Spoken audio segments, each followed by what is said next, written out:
Now we're going to be installing a 1.5-inch HRG lift kit on this Mazda, and we will be including on this install the rear shock extensions, which provide a little bit more down travel and help everything to work just like it's supposed to. Incidentally, this is the first of many vehicles to be on our new bend pack lift. Huge shout out to them for hooking us up with this 10APX, which is a 10,000 pound lift. Should be more than enough to pick up this little car here. Now, as always, the first thing we do is measure the height before the lift kit. And in the front, we've got 26 3/4 inches. And in the back, we've got 27 1/4. We're gonna start the install by removing 2 of the 3 nuts that hold the strut to the shock tower.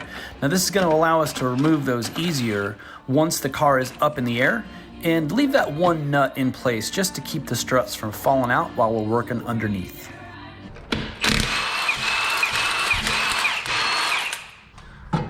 Now we're going to remove the little clip that holds the brake line to the strut.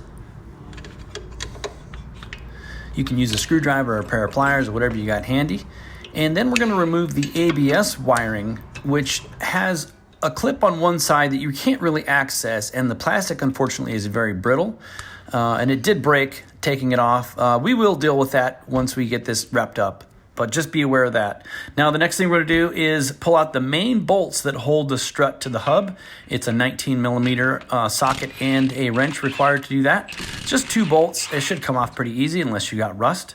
Then we're gonna do the sway bar end links. You only have to take off the top bolt on these. It's a 14. Usually you can just hit them with an impact and it'll come right off, no big deal.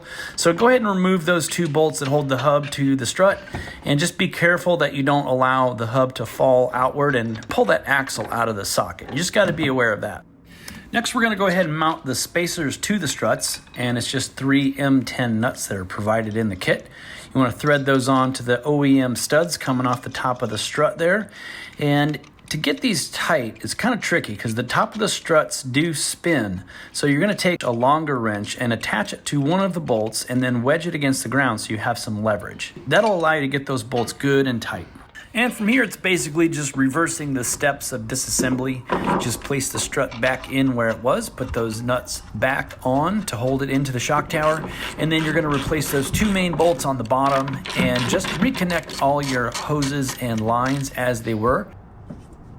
In a minute, you'll see how we were able to solve that issue with the ABS line getting broken.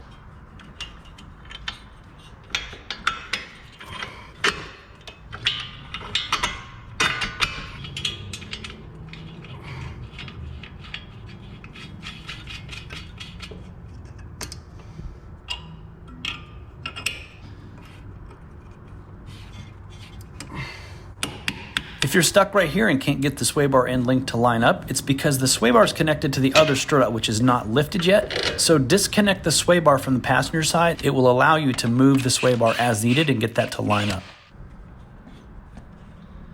Now, to secure that ABS wire that cracked earlier, we just used a bracket from another kit that I just had laying around. And if you don't have access to pieces of metal or just random pieces that you could use, you could just zip tie it to that hole and it should work just fine. To be honest, this is one of the easiest installations that I've ever done. This car is very similar to the CX-5 with regard to the suspension design. The only difference is this one does need a shock extension. But as you can see here, you've got 1 bolt that takes the rear lower arm loose, and that allows you to get the spring out, which is really all you got to do. Pull the spring out, and then your little isolator comes out as well. You're going to place the spacer in between the body and the isolator, as you can see here, and then just jam the spring back on between the isolator and the lift kit, just like you see here. Now, I thought that having a lift would make this part of the installation easier, but as you can see, it is a little bit sketchy using jack stands for this, so I had to go back to the old school way. I think this part is arguably more difficult with a lift. The problem is you can't adjust the front to back orientation of the lower control arm without using a jack. So even though I have a lift, I am going to use a floor jack here because we need to be able to move this as such, as you can see, to position it. Now, if you're on a jack stand, you won't be able to do that. Now that we're in position, it's actually easier, I think, to lift it the rest of the way using the jack rather than dropping it with the lift, because you don't really have as much fine control over the speed of the lift and direction and all that as you do with the jack. So I think this is going to make it a lot easier. Just about perfectly lined up right there. Just use a screwdriver to line it up the rest of the way, like that, and the bolt just drops right in. Nice and easy.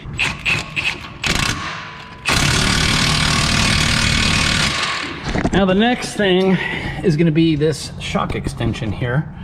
Goes up in that abyss up there, and I don't know what size. It looks like possibly 14 millimeters. And now what we can do is lower this down. Okay, look at that. There's your shock. Now, as you can see, the shock wants to be kind of down here somewhere. Let's try it without shock extensions. All right. Last order of business on this side is sway bar end link.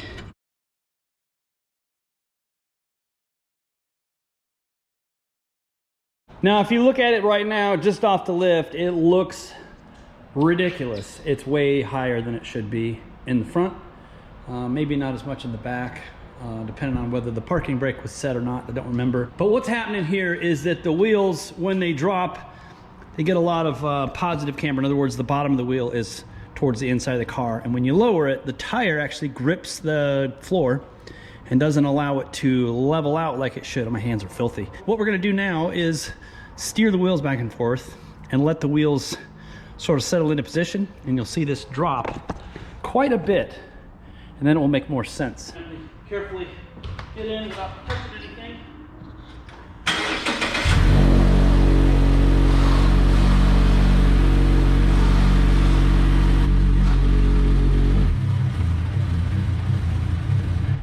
Just roll it back and forth a little bit to settle it out.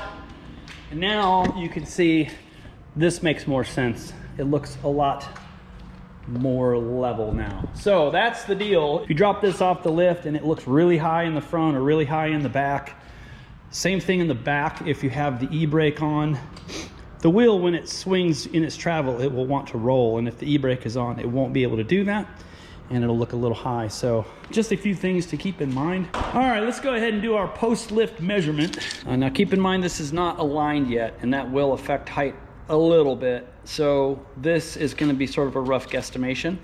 Another thing is this floor's not level, but I did my best to put the car exactly where it was when he measured before. So it should be a pretty fair comparison before and after. 28 and a quarter in the back. So anyways, guys, that wraps it up for this lift kit installation video. I appreciate you guys watching the entire thing, and I'll see you in the next video. Jesus. Thing won't stay standing up. So anyways, guys, that wraps it up for this lift kit install.